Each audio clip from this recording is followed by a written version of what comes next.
This trip will cover more than 2,000 kilometers and pass through parts of Italy, Switzerland, Germany, and Austria. We spent the night before the trip with our grandson, Jake, who has a new house near the Denver airport. The next morning, we Ubered to the airport and flew to Atlanta. There we met up with Bo and Linda, who had flown from Dallas. We then endured the long overnight flight to Milan, Italy. We picked up our rental car, which was a 3200 series BMW diesel. Our luggage just barely fit. Leaving the Milan airport, we drove a short 42 kilometers to Stresa, Italy, which is situated on the shore of Lake Maggiore. We had wonderful accommodations at the Hotel Milan Spirenza. From our balcony, we could observe the activity along the shoreline. Lake Maggiore is part of the beautiful lake region of northern Italy. Before retiring for the night, we took a stroll through the old part of town. We also stopped at a food store and bought some snacks for the next day. After a good breakfast, we retrieved the car and headed to Tash, Switzerland, and the Matterhorn. The drive was 144 kilometers and went through some beautiful scenery. We stopped at the top of Simplon Pass to stretch our legs and view the mountains. This was the first of many mountain passes we would drive on this trip. The pass is 6,581 feet high and transitions from the Italian Alps to the Swiss Alps. The first road over this pass was constructed by Napoleon to transport artillery pieces from the Rhone Valley into Italy. We rented an apartment in Tash that was convenient to the train station. You cannot drive cars to Zermatt, but must catch the train from Tash. The apartment only had one bathroom, but was quite comfortable and had great valley views. The next morning we parked the car at the train station and purchased our tickets for the short ride to Zermatt. Our primary objective was to view the Matterhorn. The best views from town are from a pedestrian bridge over the Matter Vispa River.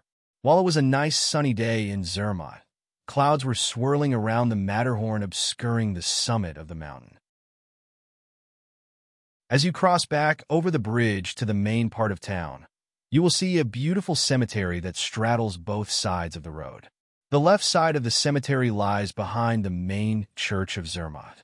On the right side, you will see a small chapel.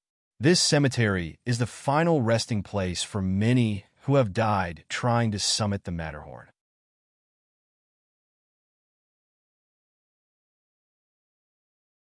One of the oldest sections of Zermatt is located behind the church and to the left.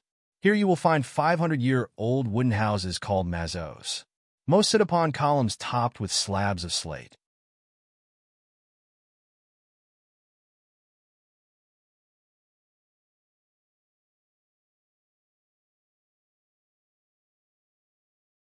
There is an open square in front of the church.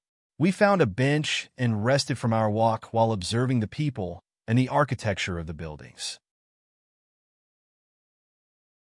The remainder of our time in Zermatt was spent in walking back to the train station. There was an unscheduled stop at the Lindt chocolate store where several hundred calories of chocolate were purchased.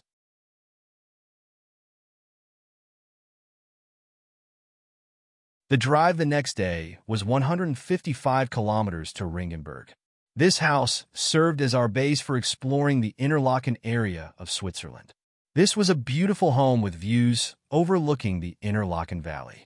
From the balcony, we could observe the many hang gliders soaring over Interlaken. We made a brief stop in the small community of Goms to purchase some tomatoes at a fruit stand. Grimsel Pass is 7,100 feet high and lies on the Continental Divide, separating watersheds for the Black Sea and the Mediterranean Sea. From Grimsel Pass, you can turn left and traverse Furka Pass to the right. Furka Pass was used in the James Bond movie Goldfinger. On the downward leg of the pass, you will see several glacial lakes that serve as water reservoirs for the area. We passed through another beautiful valley, following the Aare River near the town of Innertkirchen. The next day, we drove the short distance to the Lauterbrunnen Valley. This has to be one of the most beautiful places on Earth. The valley is marked by steep glaciated walls that are dotted with numerous waterfalls. Because of its beauty, Lauterbrunnen is a very popular destination for tourists, mountain climbers, and hang glider enthusiasts. But fighting the crowds is well worth the effort to see this magnificent place.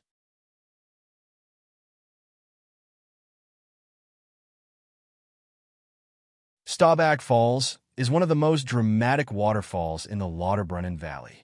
It has a clear vertical drop of 974 feet, making it one of the highest waterfalls in Europe.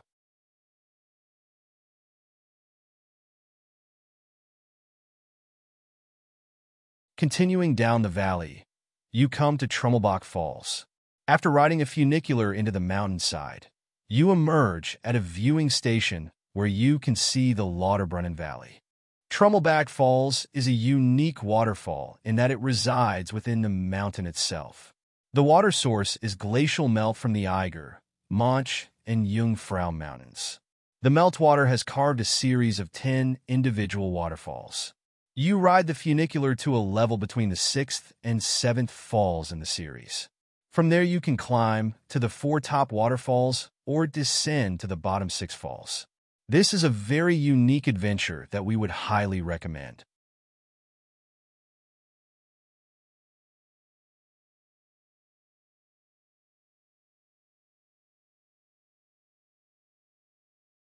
We then proceeded to the very end of the valley and took a gondola up to the small village of Gimmelwald.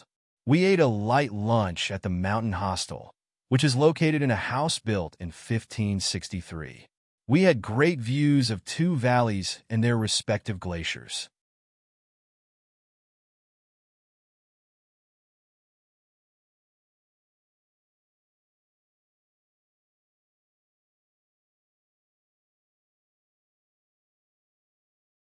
We took the gondola back to the car and returned to Ringenberg. The following day, we took a drive along the north shore of Lake Thun to the city of the same name. We spent some time near the Untier Schluss wooden bridge over the Aare River.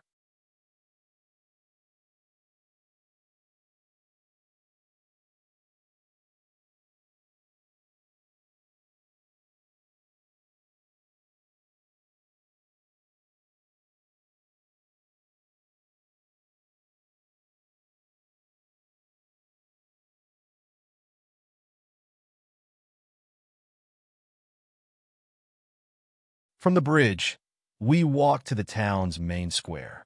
We rested by the water fountain while Bo and Linda went shopping down one of the side streets. We then retrieved the car and returned to our rental house. On our last day in the Interlaken area, we drove to Grindelwald. This valley parallels the Lauterbrunnen Valley, but is not as dramatic. We did a half-mile canyon walk to begin the day.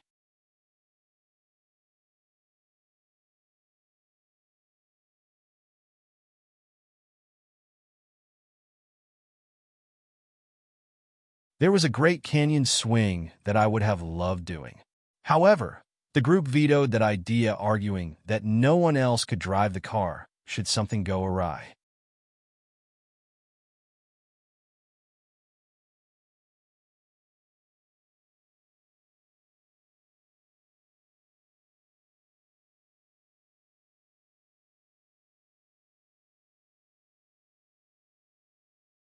After a light lunch in Grindelwald, we continued deeper into the valley until we acquired this great view of the 3 mountains that dominate this area.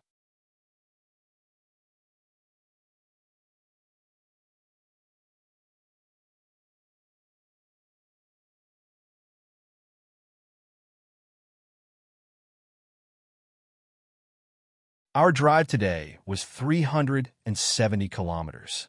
We paralleled the Rhine River and the border of Liechtenstein and crossed into Austria. Our accommodations were in a rural setting away from town, but we had lovely views from our balcony. That evening, we drove in a Fussen for dinner. We enjoyed strolling along the pedestrian avenue and observing the shops and people.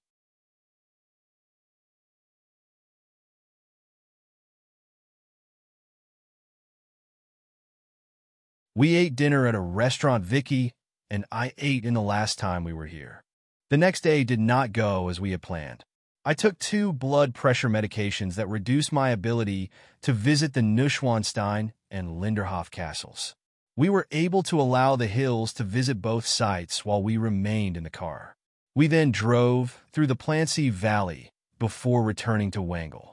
Leaving Wangel, we drove 264 kilometers to Piding, Germany. On the way, we stopped at Lake Königssee and did the boat ride for Vicky's birthday. Königssee was extremely crowded this weekend. We dropped Vicky and Linda off at the entrance and then parked the car in a galaxy far, far away. You walk through a myriad of shops and restaurants to get to the ticket booth for the boat ride. Tickets for the boat ride are timed. We had to wait for about an hour before our turn, so we had a light snack before boarding the boat. Lake Königssee was formed from glaciation. It is the deepest lake in all of Germany.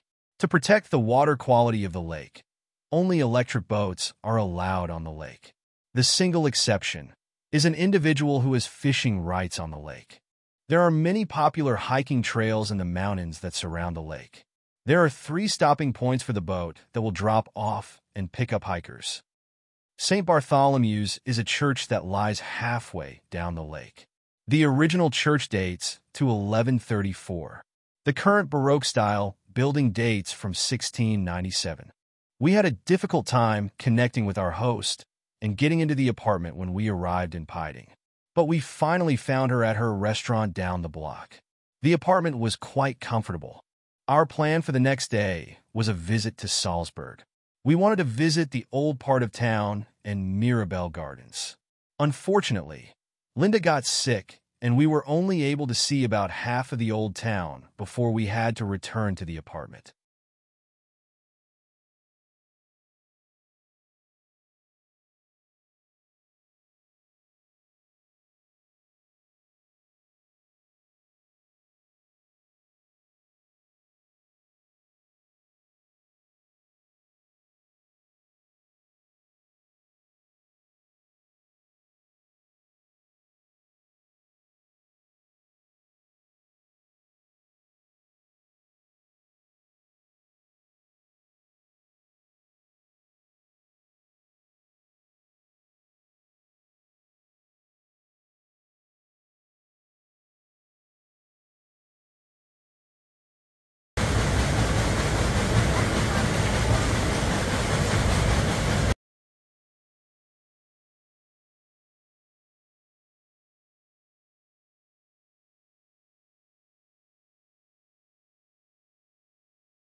The next day, we visited 3 of the lakes near Salzburg. Our first stop was Lake Mondsee. Here we visited the cathedral used in The Sound of Music.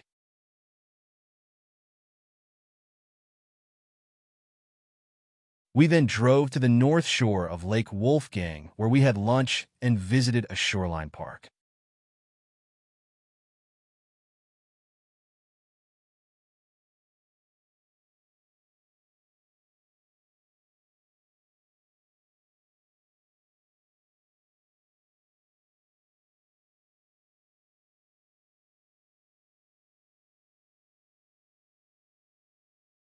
Our final stop of the day was Hallstatt, one of our favorite places.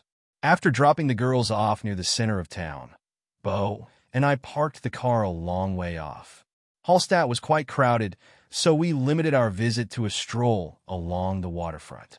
Then we headed back to our apartment.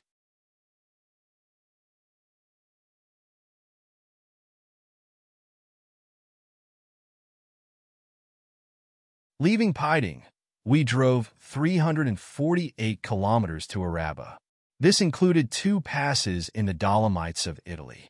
We drove over the Brenner Pass as we entered back into Italy.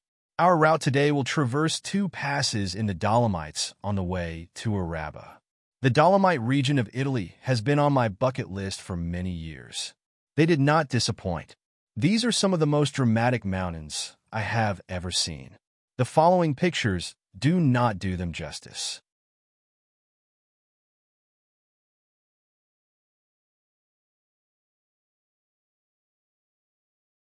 We turned off the main highway to Bolzano and began to drive the Great Dolomite Road. We passed dramatic scenery as we drove through Valle di Fassa and over the Pordoi Pass.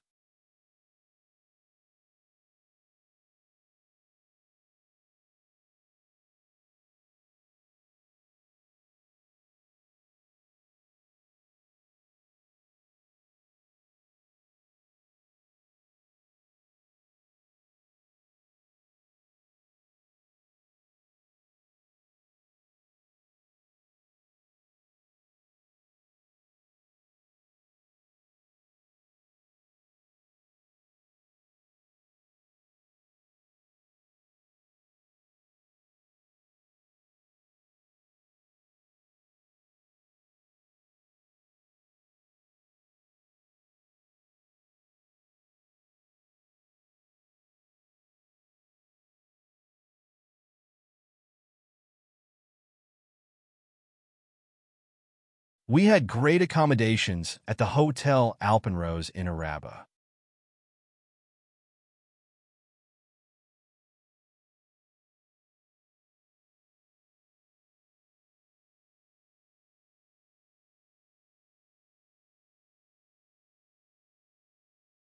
Leaving Araba, we continued our journey through the Dolomites to Mestre, outside Venice.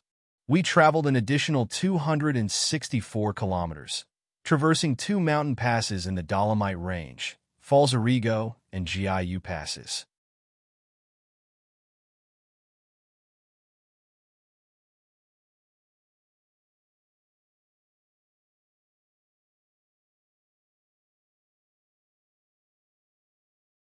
The Dolomites continued to be amazing. Words cannot adequately describe their unique beauty. You have to see them to understand how different they are from any other mountain range we have seen.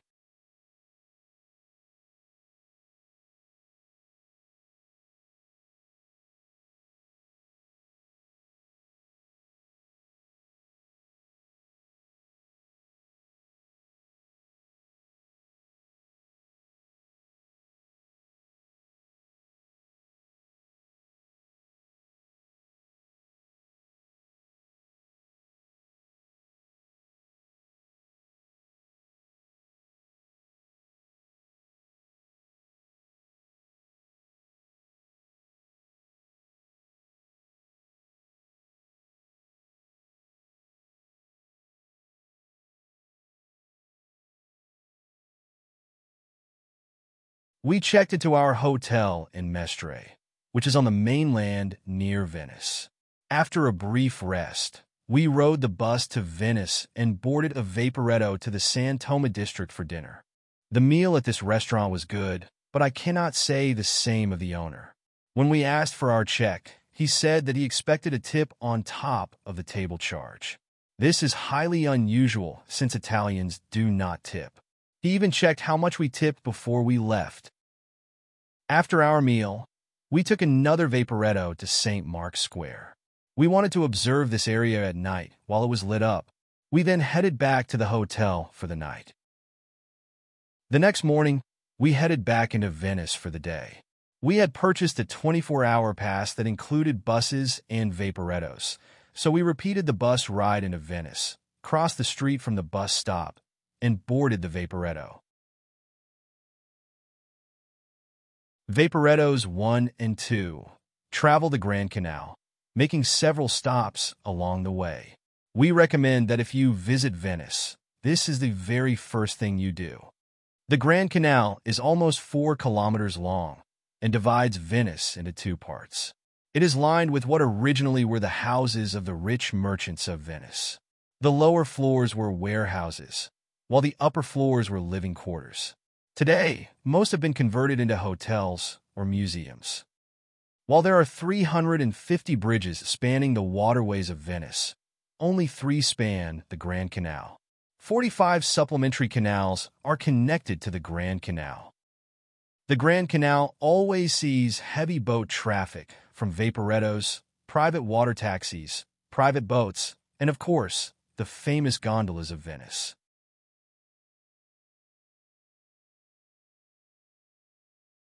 We rode the Vaporetto to St. Mark's Square. Beau and I retrieved our tickets for the cathedral and the Doge's Palace tours. St. Mark's Square is the tourist mecca of Venice.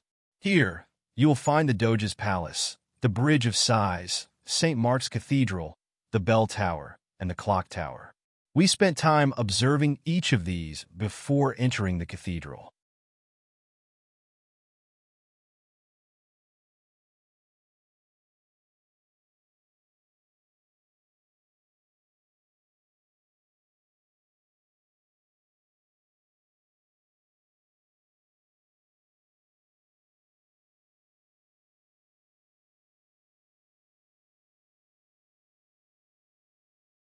The present church is the third to occupy this spot.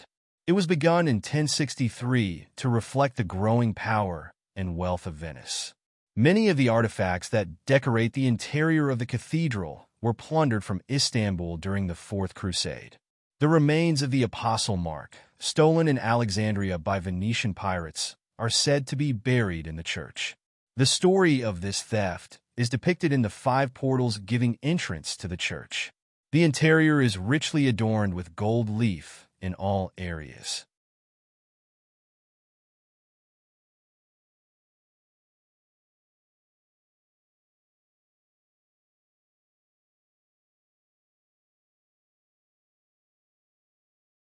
The Doge of Venice was the ultimate authority. He was head of state and church. Doges ruled Venice from 697 AD to 1797 AD. The current palace was begun in 1340 AD and has had many alterations since.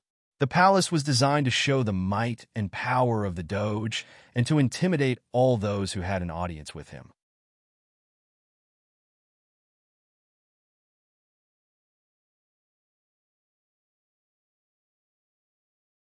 Our final stop of the day was to ride the Vaporetto to the Church of San Giorgio Maggiore. You can ride an elevator to the top of the bell tower. From here, you will get the best views of Venice.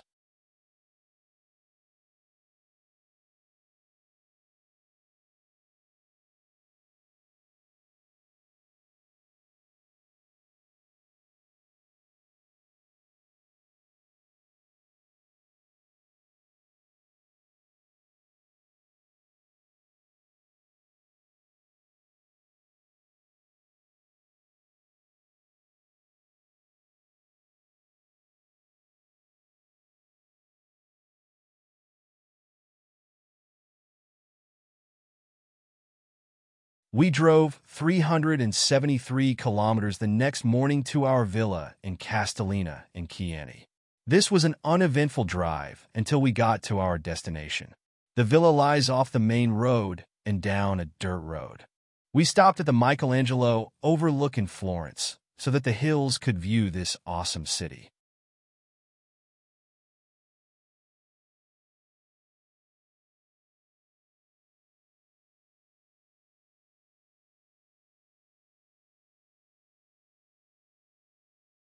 We also stopped briefly at the Florence American Cemetery, where 4,392 servicemen are buried on a 70-acre site.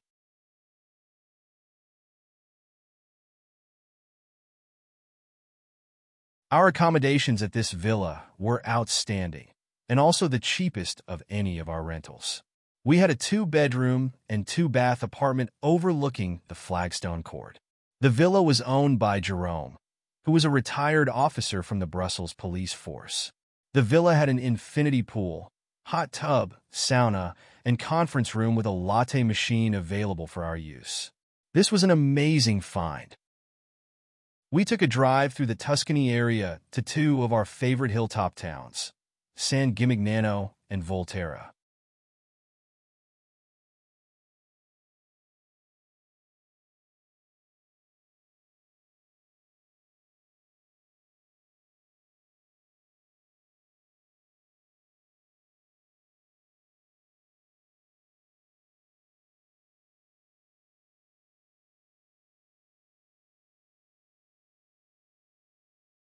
On our last day in Chiani, the hills provided lunch at a restaurant in Castellina. The following morning, we drove 436 kilometers to the Milan airport. We made a brief stop in Pisa so that Linda could see the Leaning Tower. As usual, the place was very crowded. We spent the night at the Holiday Inn Express and returned the rental car the next morning before we parted ways. The Hills flew back home, and we flew to Copenhagen for our cruise.